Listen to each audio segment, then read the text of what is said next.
आज हम ऐसे क्वेश्चन पढ़ेंगे जो यूपी बोर्ड के पिछले एग्ज़ामों में आते रहे हैं और अब की बार भी आएंगे। और ये काफ़ी इम्पोर्टेंट क्वेश्चन है और हम इस चैनल पर आज से कंटिन्यू क्लासेस करेंगे इम्पोर्टेंट क्वेश्चंस की जो बोर्ड एग्ज़ाम में आएंगे। यूपी बोर्ड एग्ज़ाम 2025, जो 2024, 2023 इन सभी एग्ज़ाम में लगातार आते आए हैं। ऐसे क्वेश्चन को हम डेली वीडियो क्लासेस के थ्रू आपसे डिस्कस करेंगे।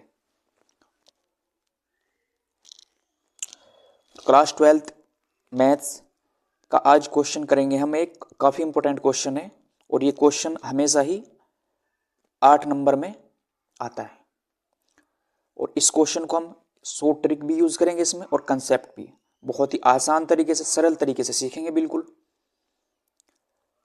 सभी के समझ में आएगा। देखिए क्वेश्चन नंबर 1 है, निम्नलिखित समीकरण निकाय को आव्यूह विधि से हल कीजिए। ये हमें समीकरण निकाय दिए हुए हैं तो इस समीकरण निकाय को हमें आव्यूह विधि से हल करना है और ये क्वेश्चन 8 नंबर का आएगा, कंफर्म है। चलिए सोल्व करते हैं इस क्वेश्चन को और वीडियो को लास्ट तक जरूर देखें। हमने काफी इंपॉर्टेंट क्वेश्चंस को छांट के लाए हैं इस वीडियो के लिए और आगे भी लाते रहेंगे।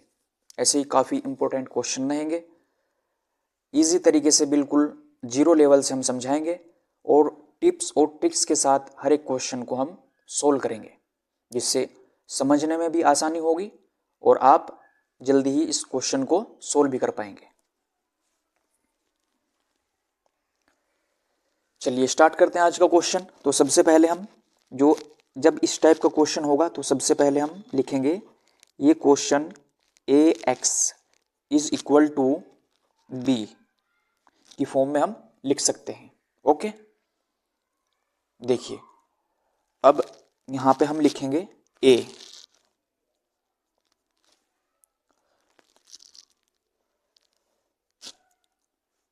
और a में हम लिखेंगे, देखो x y और z के जो कोफिशिएंट है वो ऐसे ही हम यहाँ पे पंक्ति में ही लिख देंगे।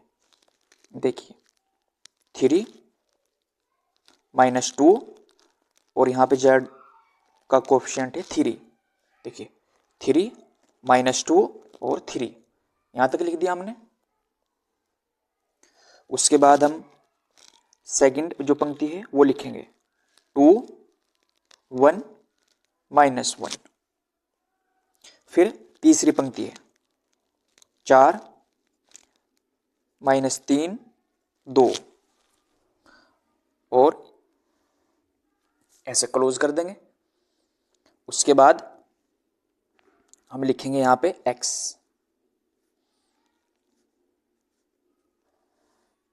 तो x में हम जो एक कोफिशिएंट है यहां पे दिए हुए हैं x y z, ये लिख देंगे सब हम यहां पे x y और z। इसके बाद लिखेंगे हम b। देखिए जो इक्वल के साइन निशान के इधर होते हैं ये होते हैं b की वैल्यू, तो इसे लिखेंगे हम b के उसमें। b 8 आ गया 1 और यहाँ पे आएगा 4। तो यहाँ तक लिखने के बाद आई होप कि समझ आया होगा सबके ही। और कुछ भी अब तक समझ नहीं आया हो तो आप कमेंट बॉक्स में कमेंट कर सकते हैं, उसका जवाब मैं जरूर दूंगा।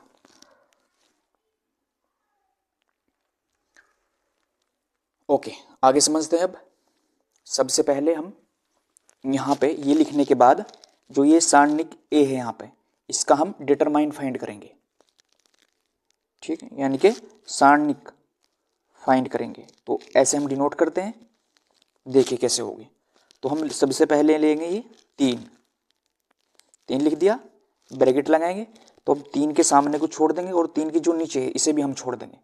तो क्रॉस मल्टीप्लाई करेंगे, इसकी इसमें होगी 2 ही कम, यहाँ पे 2।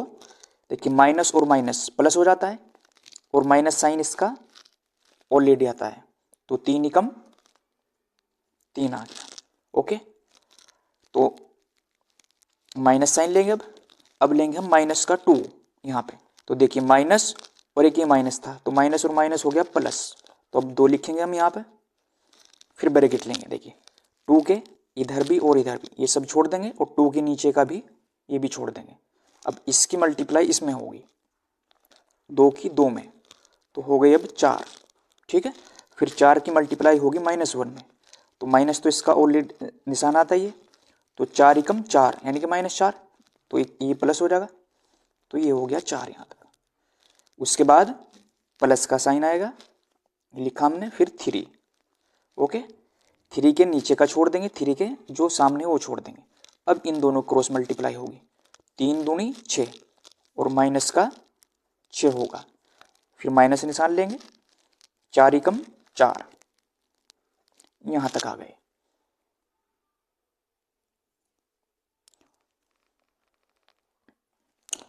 अब इसे हम सोल्व करते हैं। देखिए 3 एज इट इज रहेगा, 2 -3, तो यहां पे कितना बचेगा, -1 प्लस 2 और यहाँ पे 4 और 4 जोड़ने के बाद हो जाएगा 8, ये हो गया, प्लस 3 -6 और -4, तो ये हो गया हमारे पास माइनस के 10। देखिए नेक्स्ट 3 की गुणा 1 में करेंगे तो -3 हो गया, प्लस 2 अट्ठे 16, प्लस और माइनस माइनस होगा, 3 धाम 30। ठीक है, अब हम इसे सोल्व करेंगे। यहाँ पे देखिए -3 और +16, तो यहाँ पे आ गया +13 माइनस का 30। ओके, अब ये सोल्व कर देंगे हम, यहाँ पे बचेगा हमारे पास माइनस का 17, तो ए का साइन निकल आ गया हमारे पास -17, जो कि क्या है, 0 के इक्वल नहीं है। ओके, यहाँ तक, तो इसका हम इनवर्स निकाल सकते हैं, यानी कि व्युत्क्रम निकाल सकते हैं। दैट मीन्स इस क्वेश्चन को हम आगे प्रोसीड कर सकते हैं। ठीक है, यहाँ तक आई होप ये समझ आ गया होगा, और वीडियो यहाँ तक अच्छी लगी हो तो वीडियो को लाइक जरूर कर दें। तो ये टेबल मैंने दूसरे पेज पे एक लिख ली है, जिससे यहाँ पे समझने में आसानी हो। तो अब सबसे पहले हम इसमें निकालते हैं A11।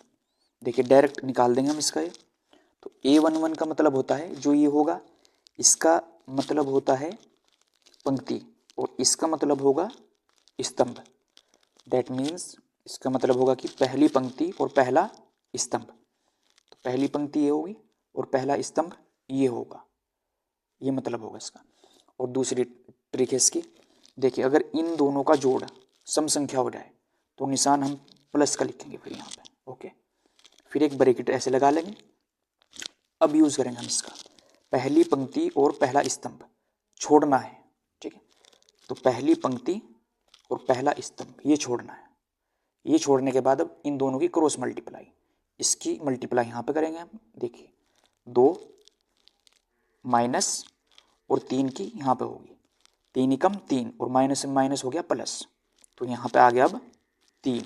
ओके, इसे हम सोल्व कर देंगे। देखिए 2 है -3, तो यहाँ पे आ गया सोल्व होने के बाद -1। ओके, नेक्स्ट A12,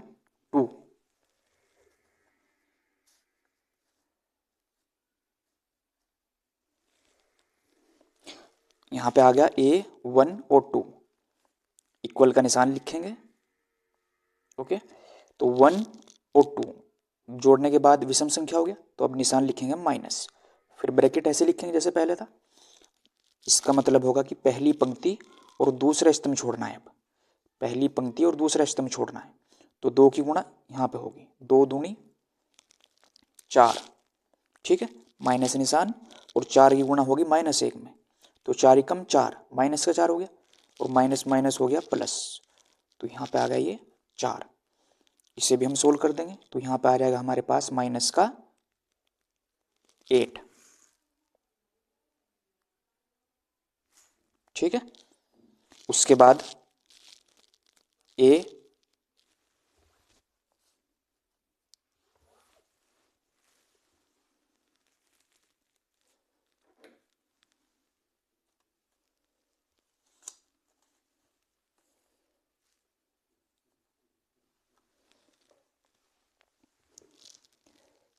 उसके बाद A1 3 और इक्वल का निशान लेंगे। 1 और 3 जोड़ के हो गए 4 यानी कि सम संख्या, तो प्लस का निशान लिख देंगे और ब्रैकेट। अब पहली पंक्ति तीसरा स्तंभ छोड़ना है, मतलब पहली पंक्ति और तीसरा स्तंभ ये छोड़ना है। इसका मतलब इन दोनों की गुणा करेंगे हम। 3 दूनी 6 मतलब हो गया माइनस का 6, फिर माइनस साइन लेंगे हम और 4 एकम 4 यहाँ तक आ गए। ठीक, इसे सोल्व कर देंगे अब। -6 और -4 जोड़ने के बाद आ गया -10। ठीक, ये फाइंड कर लिया। बाकी भी हम बिल्कुल इसी तरीके से सबको फाइंड करना है।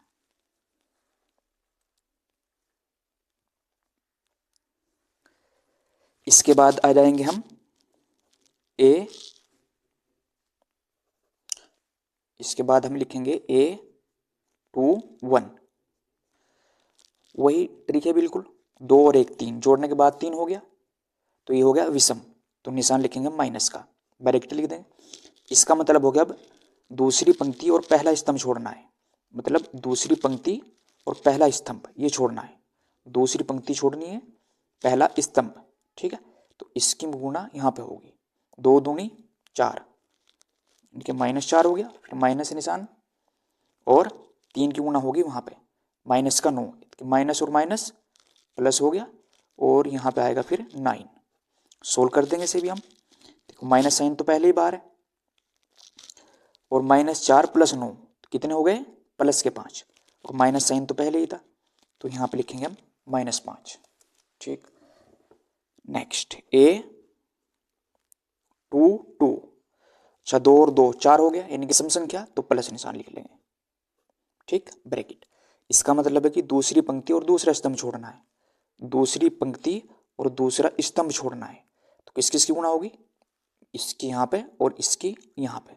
2 तिया 6 -4 तिया 12, ये हो गया 12। इसे भी हम सोल्व कर देंगे, प्लस के 6 माइनस के 12, तो बच जाएगा हमारे पास -6। ठीक, अब है A23। देखिए 2 और 3 5 यानी कि विषम, तो माइनस निशान ब्रैकेट। दूसरी पंक्ति और तीसरा स्तंभ छोड़ना है। अब दूसरी पंक्ति और तीसरा स्तंभ छोड़ना है, मतलब इसकी साथ गुणा होगी और इसकी गुणा इसके साथ होगी, तो 3 तिया 9 यानी कि माइनस का, तो यहाँ पे लिखेंगे अब हम A31। ओके, तो इक्वल 3 और 1 4 सम हो गया यानी कि प्लस का निशान लिखेंगे ब्रैकेट। तो इसका मतलब है तीसरी पंक्ति और पहला कॉलम मतलब स्तंभ वो छोड़ना है। तीसरी पंक्ति है, पहला स्तंभ है, तीसरी पंक्ति पहला स्तंभ मतलब ये छोड़ने हैं, तो इसकी गुणा यहाँ पे होगी, माइनस और माइनस प्लस हो गया और 1 दूनी 2, तो 2 लिख लेंगे, -1 तिया 3 ये आ गया। सोल्व कर लेंगे, माइनस का 1 आ जाएगा। फिर हम लिखेंगे A32। 3 और 2 5 हो गया, विषम है, तो माइनस का निशान ब्रैकेट। तीसरी पंक्ति और दूसरा स्तंभ छोड़ना है, -1 की गुणा 3 में, तो हो गया अब -3 माइनस निशान आएगा। ठीक है, हमें क्या छोड़ना था, तीसरी पंक्ति और दूसरा स्तंभ छोड़ना था। ओके, इसकी मल्टीप्लाई यहाँ पे होगी और इसकी यहाँ पे, 2 तिया 6, तो ये आ जाएगा 6। ठीक है, इसे सोल्व कर लेते हैं। माइनस के 9 हो गया और ऑलरेडी माइनस साइन है पहले ही, तो यहाँ पे आ जाएगा अब प्लस का 9। इसके बाद A33 निकालेंगे हम, तो 3 और 3 6 हो जाएंगे, मतलब सम संख्या, प्लस का निशान लिखेंगे ब्रैकेट। तीसरी पंक्ति और तीसरा स्तंभ छोड़ना है। ठीक है, तो इसकी गुणा यहाँ पे होगी, 1 तिया 3 माइनस का निशान आएगा, फिर 2 दूनी 4 और ये माइनस है यानी कि -4, तो माइनस और माइनस प्लस हो गया और ये हो गया 4। इसे भी हम हल कर देंगे, 3 और 4 ये आ गया 7। ठीक, सबसे पहले ये निकालना सीख लेंगे हम, और अगर ये निकालना सीख लिया तो क्वेश्चन बहुत ही आसान हो जाएगा। इसके बाद हम इन्हीं सब से लिखेंगे एडजॉइन ए। देखिए एडजॉइन ए को हम कैसे लिखेंगे, अब हम सीखेंगे एडजॉइन ए लिखना। ठीक है, देखिए इन्हीं से लिखेंगे हम एडजॉइन ए। वो कैसे लिखना है, ठीक है, ऐसे लिख लेंगे पहले तो।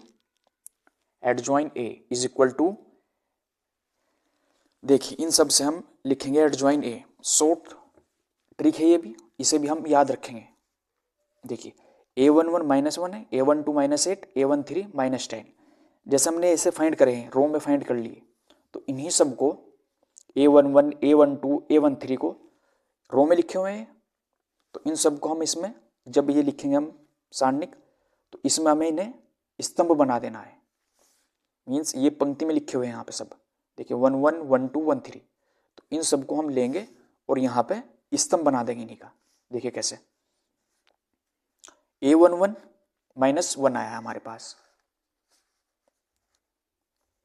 A11 है -1, तो यहाँ पे लिख देंगे हम -1। ठीक, A12 कितना है -8, तो इसका भी हम यहाँ पे लिखेंगे। ठीक, A13 -10 है, तो -10 आ गया। ठीक, सेम नीचे A21 -5 है, A22 -6 है और A23 1 है। देखिए ये भी यहाँ पंक्ति में लिखे हुए हैं, इनका भी हम इसमें लिखते टाइम स्तंभ बना देंगे। यानी कि -5 सबसे ऊपर, उसके बाद A22 कितना है -6 यहाँ पे लिखेंगे, और A23 है 1, तो ये लिख देंगे हम यहाँ पे 1। ठीक है, सेम A31 -1 है, A32 9 है और A33 है 7, पंक्ति में लिखे हुए सब, तो इन सब का भी हम लिखते टाइम स्तंभ बना देंगे।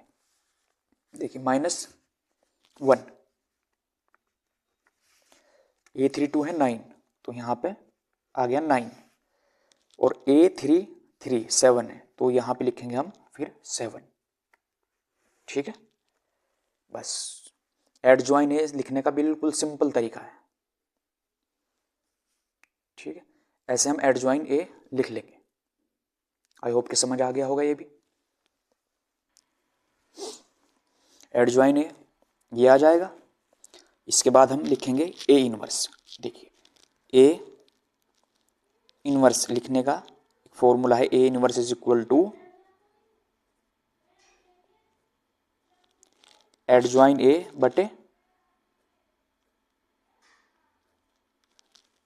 सारणिक ए, ये लिखेंगे हम यहाँ पे।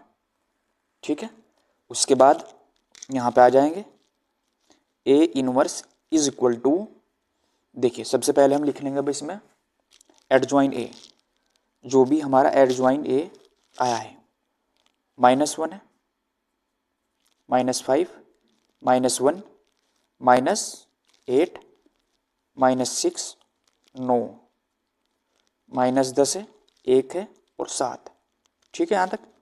देखिए सारणिक ए नीचे लिखा हुआ है, और सारणिक ए कितना है हमारा, तो इसे हम यहाँ पे लिखेंगे, क्योंकि ये अपॉन में है तो इसीलिए यहाँ पे लिखेंगे -1/17।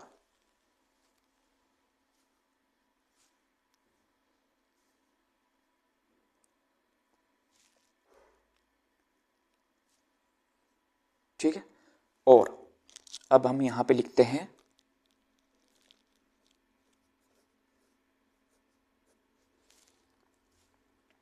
x is equal to A inverse into B. Okay, बस अब इस फॉर्म में हम इन्हें लिखेंगे यहाँ पे। देखिए x जो हमने सबसे स्टार्टिंग में लिखा था, क्या था वो, ये x y z, यहाँ तक आ गए।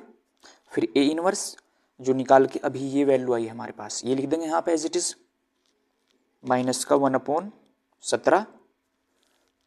ठीक है, -1 -5 -1 -8 6 9 10 1 7, यहाँ तक आ गए।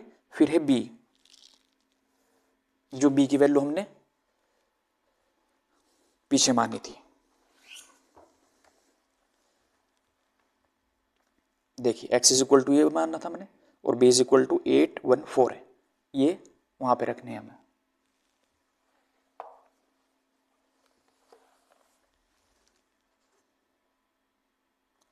तो b की वैल्यू है 8, 1 और 4, यहां तक लिख लेंगे। इसके आगे सोल्व करेंगे इसे हम, इक्वल माइनस का 1/17 एज इट इज लिख लेंगे हम। देखिए अब इस क्वेश्चन को हम कैसे सोल्व करेंगे। देखिए इस पंक्ति की गुणा हम इस स्तंभ में करेंगे, ठीक। एक की गुणा इसके साथ करेंगे, प्लस का निशान लेंगे, फिर इसकी गुणा इसके साथ हो गए प्लस निशान, फिर इसकी गुणा इसके साथ प्लस निशान। चलिए सोल्व करते हैं। देखिए माइनस 1 की गुणा 8 के साथ होगी, तो हो गया अब माइनस का 8, ठीक है। अब -5 की गुणा 1 के साथ होगी, तो यहाँ पे माइनस निशान आ जाएगा और 5 कम 5, ठीक। -1 की 4 के साथ, तो ये हो गया माइनस का 4, ठीक। उसके बाद इस पंक्ति की गुणा इस स्तंभ के साथ होगी। देखिए माइनस निशान लिख लो और 8 अट्ठे 64, ठीक है। -6 की 1 के साथ होगी, तो -6 कम 6 और 9 चौक 36, ये आ गया प्लस का 36। उसके बाद इस पंक्ति की गुणा इस स्तंभ के साथ करेंगे, माइनस का 80, ठीक है, प्लस 1 की कम 1, फिर प्लस निशान लेंगे हम और 7 चौक 28, यहाँ पे लिखेंगे 28, यहाँ तक ले आएंगे, ठीक है। उसके बाद माइनस के 1/17 जो का तो लिखेंगे। अब इन्हें हम सबको जोड़ देंगे। देखिए -8 -5 माइनस का 4 सबको ऐड करेंगे तो माइनस का 17 आएगा, ठीक है। माइनस के 64 माइनस के 6 जोड़ने के बाद -70 हो गए और प्लस के 36, तो -70 प्लस 36 तो हम माइनस कर देंगे और बचेंगे हमारे पास माइनस का 34, ठीक है। -80 है, 1 और 28 ये हो गए 29, -80 प्लस 29 हमारे पास बचेगा माइनस का 51। यहाँ तक सोल्व कर लेंगे हम, ठीक है। उसके बाद हम करेंगे, देखिए माइनस और माइनस सब प्लस हो जाएंगे, तो ठीक। अब इस 17 से हम इन सबको डिवाइड करेंगे, मीन्स ऐसे इस 17 को इस 17 से भाग करेंगे, तो ऐसे लिख देंगे, ठीक है। फिर इस 34 को भी 17 से भाग करना, तो 34 भाग 17, फिर 51 को भाग करेंगे हम, तो 51 भाग 17, ओके। बस अब भाग करने के बाद 17 17 कटेगा तो 1, 17 से 34 को भाग करा 2 और ये भाग करने के बाद आएगा 3, ओके यहाँ तक। और ये वैल्यू आ गई हमारे पास x y z इन सब के इक्वल, ठीक है यहाँ तक का।